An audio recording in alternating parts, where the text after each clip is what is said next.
Atmosphere. It's such an integral part of so many of the games I love, so I thought, hey, why not make a top 10 on my most atmospheric games? But what really makes a game's atmosphere? For some, atmosphere and immersion go hand in hand, but that's not how I see it. For me, a game's atmosphere is defined by both the visuals as well as sound to create a world that evokes a certain mood and could almost feel real. I think of immersion more as the elements of a game that make the player feel like they're part of the game itself. Atmosphere can definitely lead to a more immersive experience, but an immersive game doesn't necessarily have to be atmospheric. So, with all that being said, I think it's time to start this list. Oh, and only one game per franchise, because I'd pick like 5 games in a certain series.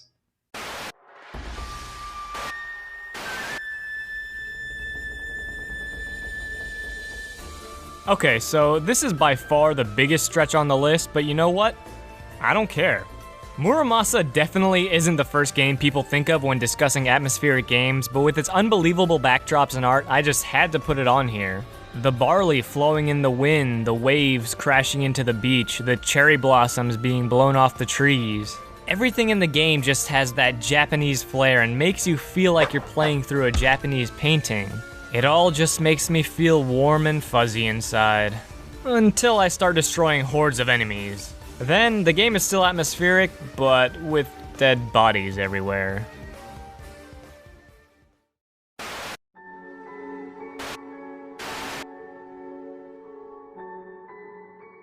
Alan Wake is a game that gets a lot of mixed reception, but one thing I think most people can agree on is that it has a wonderful atmosphere. The vast, lush forests of Bright Falls become the setting for some eerie encounters with the darkness. Sure, that's a stupid name for enemies in a game, but it doesn't take away from the world of Alan Wake, which feels like it could actually be real.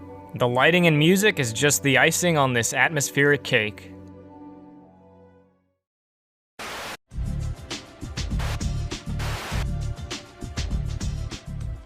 Space is cool. Really cool. And the Mass Effect series has proven that point time and time again. But what truly makes the Mass Effect games atmospheric, other than the fact that they're in space, is just how fully realized everything is. All the different species in the game have their own unique traits, every planet you explore is filled to the brim with detail to go along with the incredible backdrops, and hell, there's even a full-on encyclopedia for pretty much everything found in the world. Each game in the series is atmospheric in its own right, and any of them could have taken this spot, but I had to go with Mass Effect 2, if only because it was the first game to introduce us to Omega, which is one of my favorite locations in the entire franchise.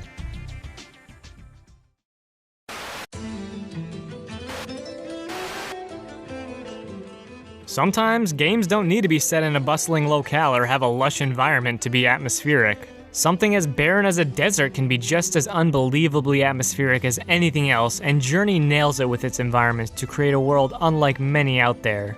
Of course, it's not just a desert that you traverse. Over the course of the game, you'll find ruins and caves, all leading up to your eventual goal of reaching the mountain you see in the distance. It all just creates a sense of wonder within the player throughout your long journey. The gentle sound of wind blowing the sand around, along with the subtle music notes here and there, brings it all together.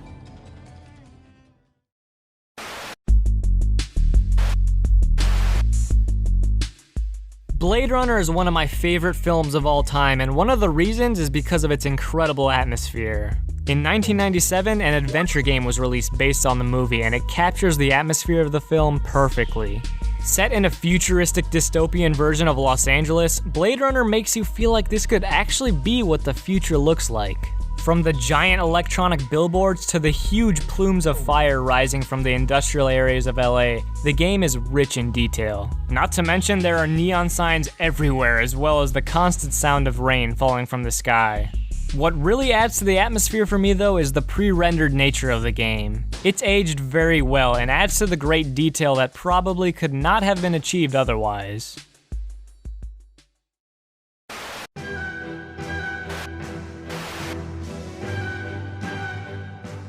Shadow of the Colossus' environment can be summed up in one word: scale. The second you start the game, you step outside and see a vast, open plain ready to be explored. And then you turn around and see the Shrine of Worship, which you were just in, and realize it's a pretty damn hefty thing. And then you go around back and see quite possibly the largest bridge in existence. That scale for me is what really creates such an impressive atmosphere in Shadow of the Colossus. While you can go straight through and fight all the Colossi, you can also freely traverse the expansive overworld and just soak in all the sights. There's quite a lot of variety as well within the environment itself, especially in areas where the Colossi are located. Adding to the atmosphere is also the eerie lack of music when you're not fighting one of those aforementioned giants. It truly is a spectacle.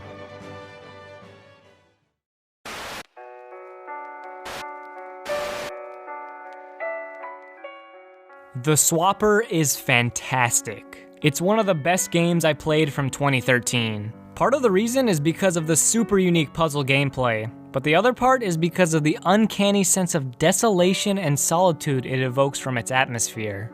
The visuals, which were actually created using clay, give the game an almost organic look, and the use of lighting is brilliant, creating uneasiness throughout the adventure. But while the visuals may play a part in the atmosphere of the Swapper, what accentuates it is the sound design. You'll occasionally hear recorded messages through speakers in the research facility that you're exploring, and there are tons of ambient tracks the whole way. Sudden moments of music in certain areas are also unexpected but welcomed. And what I love is when you're in a zero-gravity zone, everything just becomes silent with very subtle sound cues. It's these little touches that make the atmosphere of the Swapper special.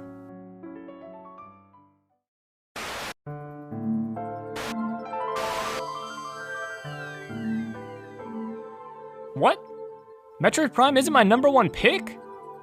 I was as surprised as some of you guys might be, but what can I say about Metroid Prime that hasn't already been said? Retro Studios created a breathtaking world that felt just how a Metroid game should feel. Straight from the outset, you're greeted with Prime's stunning sci-fi atmosphere on the space pirate ship Orpheon, and as you go on, you'll just be bombarded with various locations that never cease to amaze.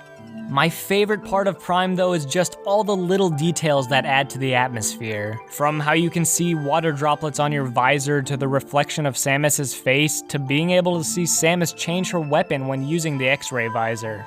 In all honesty, though, so many different Metroid games could have taken this spot.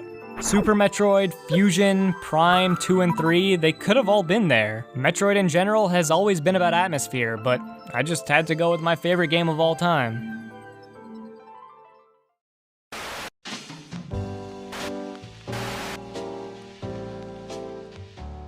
Not a lot of people I talk to have played the Metro games, and that's really a shame. They're some of the best first-person shooters I've played in quite some time. Last Light, though, improved upon pretty much everything the first game did right, including the spectacular atmosphere. Like many of the games on this list, what really makes Metro's world shine is the attention to detail found within the game. There's so much to Metro's post-apocalyptic world that it's hard to know where to begin. For example, since all standard forms of currency have been pretty much eradicated, the main form of payment is through ammunition. This makes so much sense in the game world because ammunition is so important. Then there's the detail to the weapons, which aren't crazy high-tech machines, but cobbled together instruments which range from a standard AK-47 to pneumatic weapons that you actually have to pump to increase air pressure from time to time. The game feels like it has a living, breathing world with stage shows you can watch, people just bustling around, and so much more. And once you step outside of the Metro, things become even more atmospheric, with your Geiger counter constantly going off whenever you get close to radiated objects. There are dynamic weather effects, and just like Metroid Prime, the first-person view is used in a great way, with raindrops covering your gas mask, as well as other effects that just add to everything. Hell, there's even a button dedicated to wiping your mask. I could go on and on about Last Light's atmosphere, but it truly needs to be seen to be believed.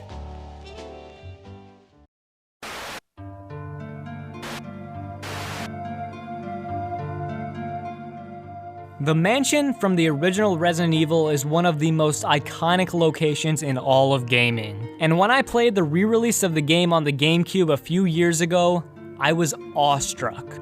Let's face it, horror games are almost all bound to advertise themselves as being atmospheric, but they don't all get it right. A truly great atmosphere in a horror game will be what causes the sense of fear, the sense of panic or unease. And personally, I haven't experienced that feeling more than I have just roaming the halls of Spencer Mansion.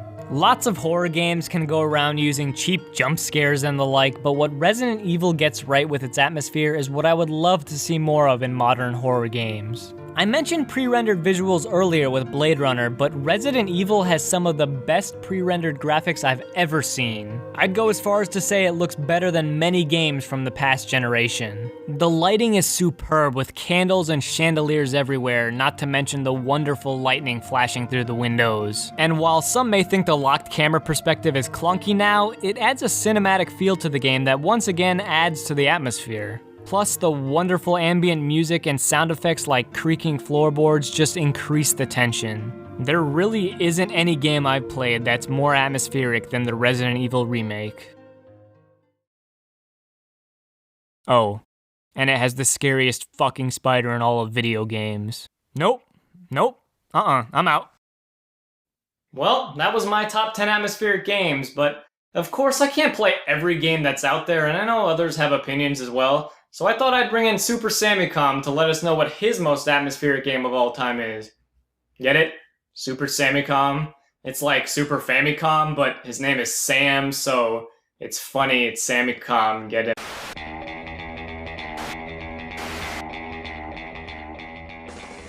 What do you think of when you think atmosphere? Like aesthetics like colors and music? How about the circumstances you're in and how they influence the gameplay? Or maybe you're a smartass and think of Earth's literal atmosphere. To me, it's the first two things combined, and there's a certain game with a certain DLC that hits the mark and hangs it out to dry when it comes to atmosphere. So my pick would have to be Fallout New Vegas, Dead Money. Now, a lot of people dislike Dead Money, whereas I love it. It's creepy as hell. The fog is blood red and the shadows of a town forgotten still roam the streets and are looking to kill you. Not to mention how you have no weapons and have to fashion weapons out of knives and broom handles. It's the circumstances melded with the aesthetics that really hit it home. You have nothing. Essentially, you're back to square one as you creep around the ruins of the Sierra Madre. You can't help but notice the footsteps and heavy breathing of the nearby ghost people. It takes something powerful. It takes something with strength. It takes something with shirt-ripping abilities to make a game that's supposed to feel desolate and lonely, and then triple that and make you wish you were back in the base game. Even when you have a friend with you provided by the 3 different companions in the DLC, that doesn't mean anything. All 3 don't necessarily like you, except for maybe Dean Domino, who is just, oh, I love him as a character. But still, all 3 would rather see your head pop off than to see you walk out of there with the treasure of the Sierra Madre. Once again, we can see how circumstance shines through with its influence on atmosphere. Think of Big Boo's haunt from Mario 64. Mansions are scary. Look at Resident Evil or Outlast. That's tried and tested nightmare fuel. But something about being a superpowered Italian who's constantly yelling, "Yoo-hoo!" really kills the fright. That's because you need circumstance. It's a powerful thing that often gets overlooked because, hey, horror games inherently have it. Fallout really doesn't, but they make a whole new circumstance out of thin air, and you'll be shaking in your boots before that air even gets a chance to kill you in Dead Money. Oh, thanks Sam. It's real great to hear what someone else has to say. But I really want to know what you guys think as well, so let me know what your most atmospheric game is down in the comments below. I expect a lot of BioShock and stuff like that, but anyway, thanks for watching!